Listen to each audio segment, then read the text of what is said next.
He can give me the happiness you never could, she whispered about her coworker while holding my hand at our anniversary dinner. I just smiled, paid the bill, and filed for divorce before morning. It's funny how one sentence can completely demolish 4 years of marriage and show you exactly who someone really is underneath all the promises and wedding vows. I'm Owen, 29, and I work as a paramedic here in Miami, the kind of job where you see people at their absolute worst and somehow still believe in human decency, at least until your own wife decides to shatter that faith over lobster thermidor and champagne. Hazel and I were celebrating our 4th wedding anniversary at Sea Salt and Sage, this upscale waterfront restaurant in Brickell that cost more than I make in a week, but I'd been planning this dinner for months because that's what you do when you love someone. You create moments that matter, even when the price tag makes your paramedic salary wince. She looked stunning in this navy dress I'd never seen before, probably something new she'd bought for one of her work events, and for the first hour everything felt normal, like we were still the couple who used to laugh until midnight planning our future together. But as the wine kept flowing and the Miami skyline glittered behind us, Hazel started talking about Derek again. Derek, her colleague at the tech startup where she worked as a marketing coordinator, Derek with his MBA from Northwestern and his innovative campaign strategies, Derek who apparently understood consumer psychology in ways that lesser minds simply couldn't grasp. You know what Derek said about disruptive innovation today? She began, her eyes lighting up the way they used to when she talked about us, and I watched my wife spend 20 minutes describing another man's thoughts while our anniversary dinner grew cold. The conversation took increasingly personal turns as she detailed their late-night strategy sessions, their weekend conferences, the way Derek challenged her intellectually in ways she claimed she'd never experienced before, and I sat there nodding and smiling like the supportive husband I'd always been, even as something cold and final settled in my chest. He just gets it, Owen, she said, reaching across the table to squeeze my hand while simultaneously breaking my heart. The way he thinks about the future, about possibilities, about what success really means, it's like he sees the world in colors I never knew existed. I kept my voice steady, kept my expression neutral, because that's what you do when someone you love is telling you they're in love with someone else without quite having the courage to say it directly. The breaking point came when she leaned closer, wine making her bold and careless, and whispered those words that would replay in my head for months afterward. He can give me the happiness you never could, Owen. The kind of happiness that comes from being with someone who matches your ambitions, someone who understands that love isn't just about being comfortable, it's about growing together towards something bigger than yourself. I looked at this woman I'd supported through career changes and certification courses, this woman I'd helped transition from small-town retail to Miami marketing, this woman who was now telling me that 4 years of marriage and unconditional support somehow wasn't enough because her coworker had an MBA and spoke fluent corporate buzzwords. That's really something, I said quietly, signaling for the check while she continued talking about Derek's vision for the future and his sophisticated understanding of market dynamics, completely oblivious to the fact that she just ended our marriage with a champagne-fueled confession. The bill came to $347 with tip, and I paid it with a smile, helped her to the car when she stumbled slightly in her heels, and drove home in complete silence while she passed out against the passenger window, probably dreaming about the brilliant future Derek was going to provide for her. By the time we pulled into our apartment complex, I knew exactly what I was going to do, and it had nothing to do with fighting for someone who'd already given her heart to another man. It had everything to do with respecting myself enough to walk away from someone who saw our entire relationship as a consolation prize. Looking back, I should have seen this coming years ago when I first became Hazel's personal career development fund, but love makes you blind to red flags that are practically waving in your face like emergency flares. We met 5 years ago when she was working retail at a boutique in Coral Gables, making $12 an hour and living with 3 roommates in a cramped apartment that smelled like microwaved ramen and broken dreams. I was already established as a paramedic with Miami-Dade Fire Rescue, pulling in $58,000 a year and living in my own 1-bedroom place near the hospital, nothing fancy but clean and paid for with honest work saving lives during Miami's endless parade of medical emergencies. Hazel was this small-town girl from Central Florida who'd moved to Miami with big city dreams and a community college business degree, And something about her determination to reinvent herself completely resonated with the part of me that believed in helping people build better lives. "I don't want to fold clothes forever," she told me on our third date, her eyes fierce with ambition as we walked along South Beach. "I want to do something that matters, something in marketing or communications where I can actually use my brain instead of just asking if people want the matching purse." I admired that drive, that refusal to settle for circumstances, so when she mentioned wanting to get certified in digital marketing but not being able to afford the $1,200 course fee, I didn't hesitate to cover it because that's what partners do. They invest in each other's futures. The certification led to an entry-level coordinator position at a small marketing firm, which led to networking events I helped fund, which led to the professional wardrobe I helped her assemble, which eventually led to her current job at the tech startup where she met Derek and apparently discovered that everything I'd helped her achieve was just a stepping stone to something better. "You've been so supportive," she used to say during those early years, curled up against me after I'd helped her practice presentations or review campaign proposals until 2 a.m. between my shift rotations. "I don't know what I'd do without you, Owen. You believe in me more than I believe in myself sometimes." That version of Hazel disappeared gradually, so slowly I didn't notice until Derek arrived 8 months ago and suddenly my blue-collar work ethic became something to be ashamed of rather than respected. "Derek says the future belongs to people who think strategically about market disruption," she'd announce over dinner, as if this was some profound revelation rather than basic business school jargon that sounded impressive to someone who'd never heard it before. I'd nod and ask follow-up questions because I was genuinely interested in her work, but increasingly she'd wave off my curiosity with comments like, "It's pretty complex stuff, probably not something you'd find interesting," or, "Derek explains it better. He has this way of breaking down consumer psychology that's just brilliant." The woman who used to value my insights about human nature, insights gained from literally holding people's lives in my hands during their worst moments, suddenly acted like my perspective was quaint and unsophisticated compared to Derek's MBA-certified wisdom about target demographics and brand positioning. "Maybe you should think about going back to school," she suggested one evening after spending 20 minutes describing Derek's analysis of emerging market trends. "Get your bachelor's degree, maybe even consider an MBA program. I mean, you're smart enough, you just need the credentials to back it up." The implication was crystal clear. My intelligence without proper academic validation was somehow lesser, incomplete, not quite good enough for the woman whose entire career advancement I'd funded and supported from day one. What started as professional admiration for Derek's marketing expertise quickly evolved into something that looked suspiciously like worship, and I watched my wife transform herself into someone I barely recognized in her desperate attempt to become worthy of his attention. The woman who used to come home exhausted after 8-hour shifts now stayed at the office until 9 p.m. for collaborative brainstorming sessions that apparently required Derek's personal guidance on every campaign detail, and weekends became opportunities for team-building retreats at trendy Miami Beach hotels where the marketing department could explore innovative approaches to consumer engagement. "Derek thinks I have real potential for strategic thinking," she'd announce, glowing with the kind of excitement she used to reserve for our anniversary plans or vacation dreams. "He's been mentoring me on advanced campaign development, showing me how to think beyond basic coordinator responsibilities and really understand the psychology behind brand loyalty." I'd listen to these updates while folding laundry or prepping meals between my shifts, wondering when my wife had started talking about her coworker with the breathless enthusiasm of a teenage girl describing her first crush.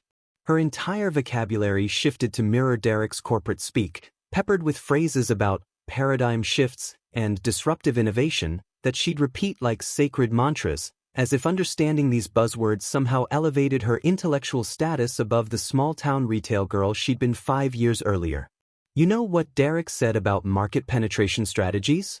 became her new conversation starter, and I'd brace myself for another 20-minute monologue about his latest insights into consumer behavior patterns or his revolutionary approach to social media engagement metrics. Meanwhile, my stories about successful emergency responses or lives saved during particularly challenging calls were met with polite nods and immediate topic changes back to Derek's brilliant analysis of quarterly performance indicators. She started dressing differently too, Investing in expensive business attire that cost more than my monthly grocery budget, tailored blazers from Nordstrom, designer heels that clicked authoritatively across our apartment floor, silk blouses that required dry cleaning and careful handling because they were investment pieces for professional networking. Image matters in marketing, she'd explain when I raised an eyebrow at the credit card statements. Derek says first impressions in business settings can determine entire career trajectories, and I need to look the part if I want to be taken seriously in strategic discussions.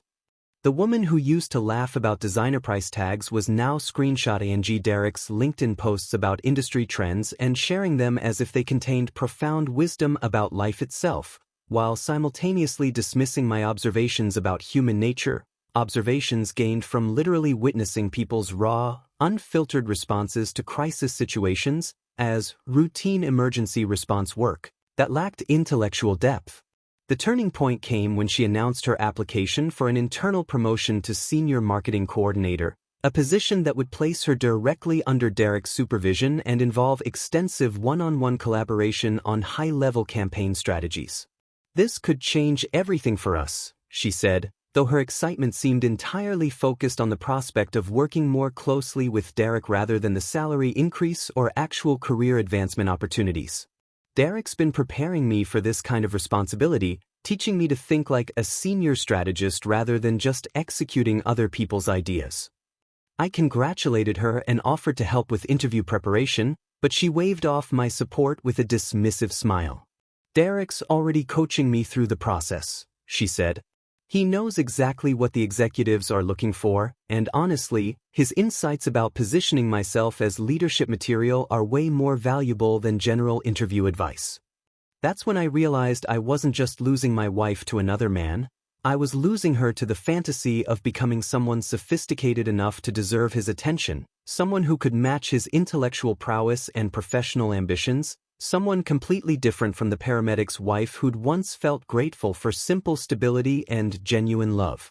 The months leading up to our anniversary became a masterclass in emotional abandonment, as Hazel systematically dismantled our marriage one canceled date night and dismissive comment at a time, all while convincing herself that Derek's casual workplace interactions were actually romantic overtures from a man destined to sweep her off her feet.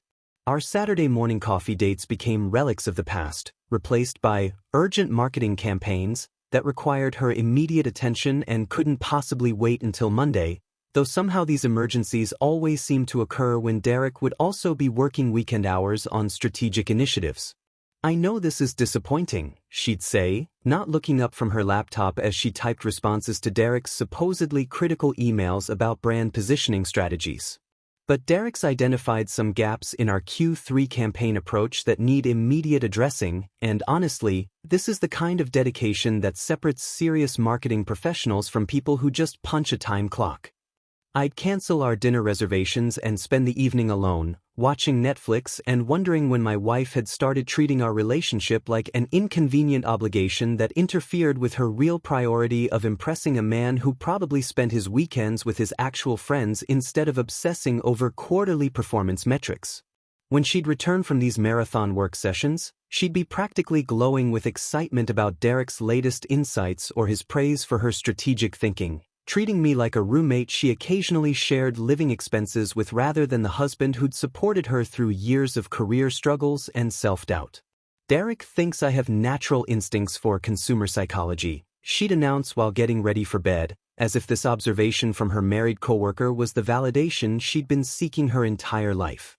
He says most coordinators never develop that kind of intuitive understanding of market dynamics, but I've got this ability to predict consumer responses that could really set me apart in senior-level strategy discussions.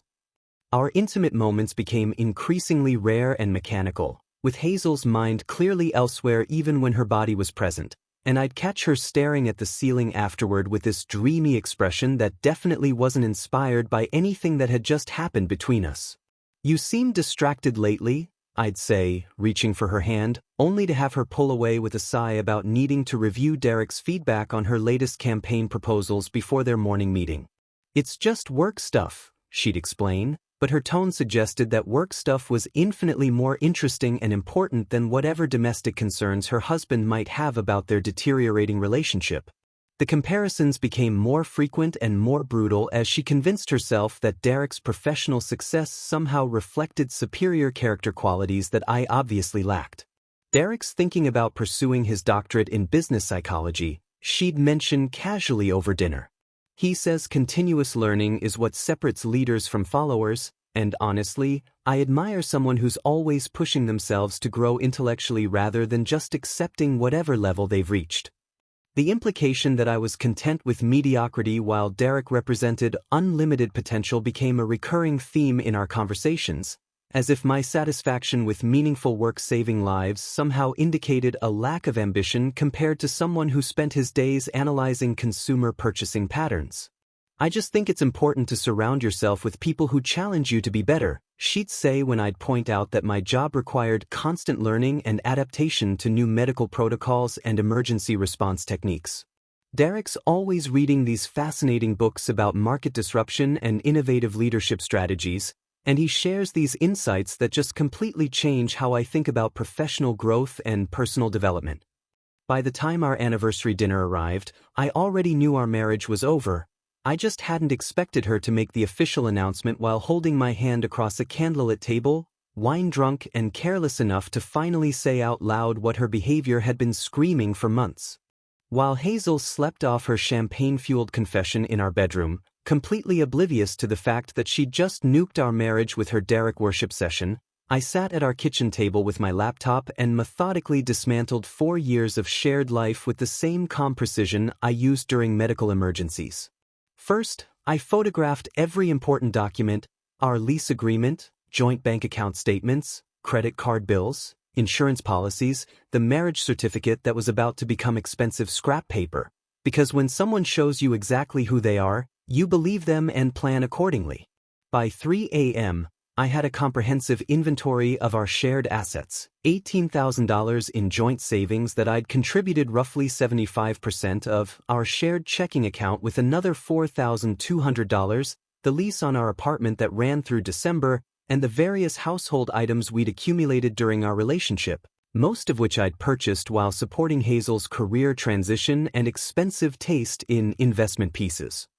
I'd also compiled a detailed record of my financial contributions to her professional development over the past 4 years, the certification courses, networking event fees, professional wardrobe expenses, conference registrations, and countless other career investments. That totaled just over $23,000 of my paramedic salary spent building the foundation for her current success and apparently her confidence to trade up to someone with better credentials.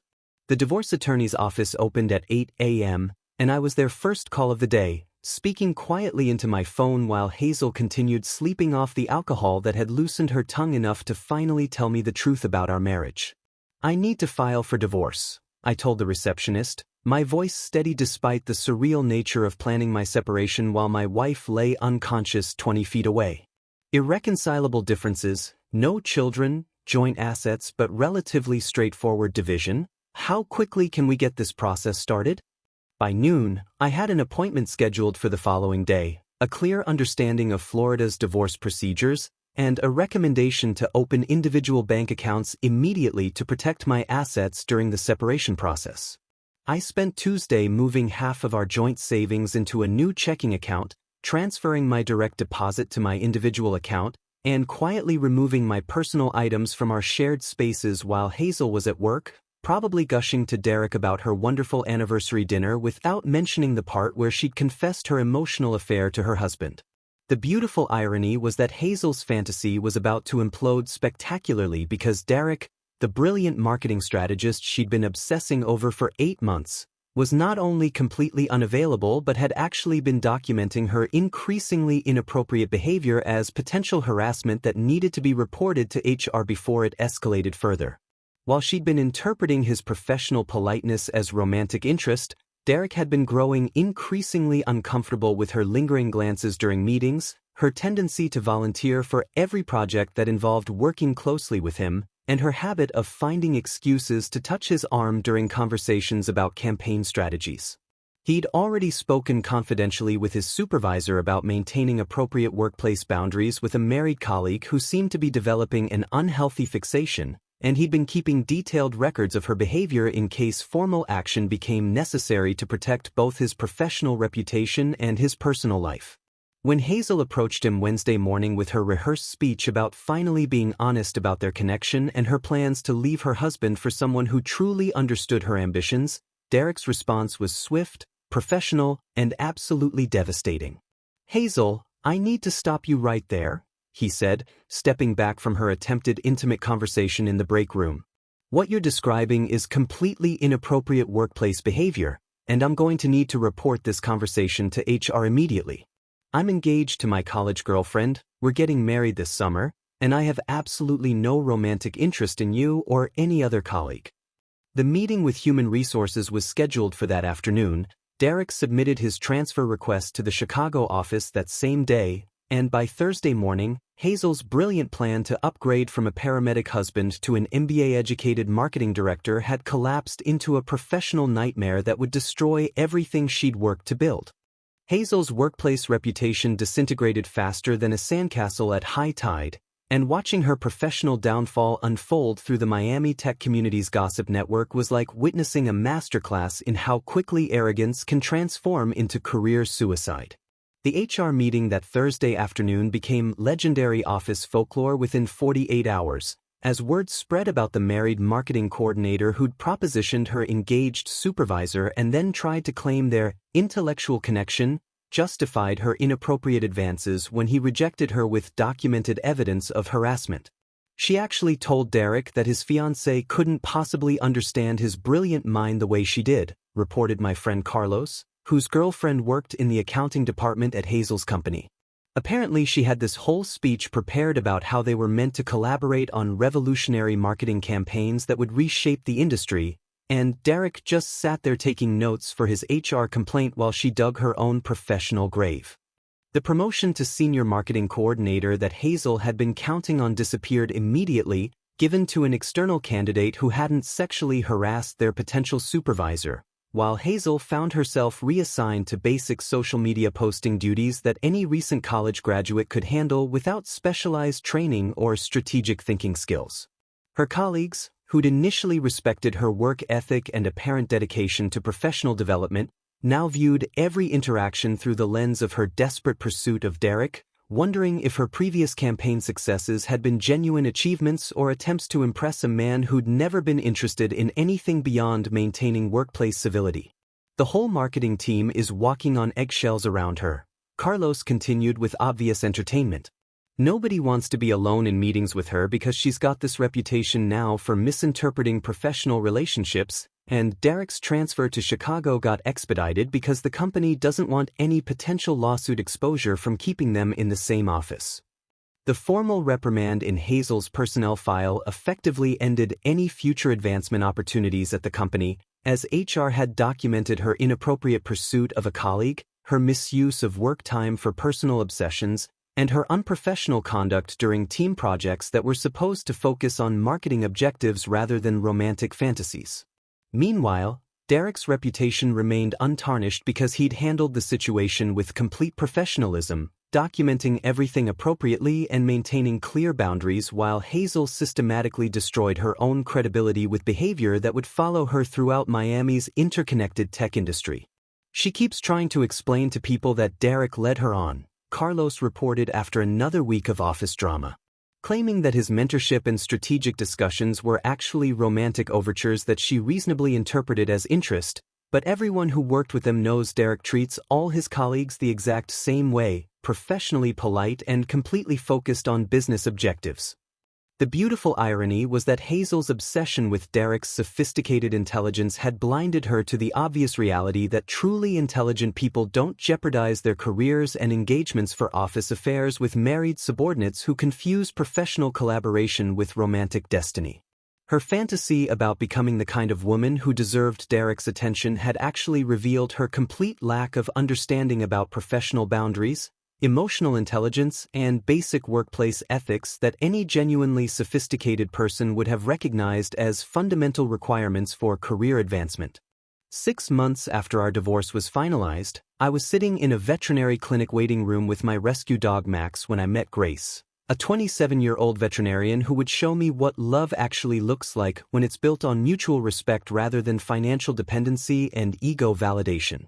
Max had developed a limp during our morning run through Bayfront Park, and Grace's calm competence as she examined him reminded me why I'd always been drawn to people who dedicate their lives to helping others, whether they're saving human lives or healing injured animals with equal compassion and skill.